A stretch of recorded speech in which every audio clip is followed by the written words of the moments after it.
Okay എന്നാ പോയിട്ട് വാ.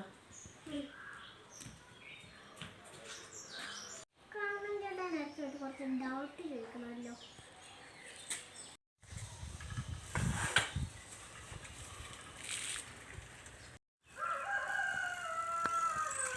കണ്ണൻ ചേട്ടൻ അടുത്തേക്ക് പോകുന്നുണ്ട്, നടന്നു പോകാം.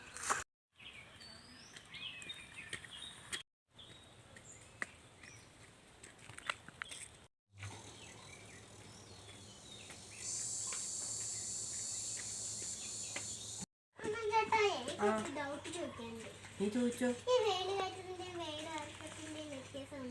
അത് മല കയറുമ്പോ വേലി കയറ്റോ, മല ഇറങ്ങുമ്പോ വേലി ഇറക്കോ. മനസ്സിലായോ? അടുത്ത ചോദ്യം ചോദിക്കട്ടെ? ചോദിച്ചോ. കാണാൻ ചേട്ടേ, ഈ ഐ ഡോണ്ട് നോ എന്ന് വെച്ചാ എന്താ? എനിക്കറിയില്ല.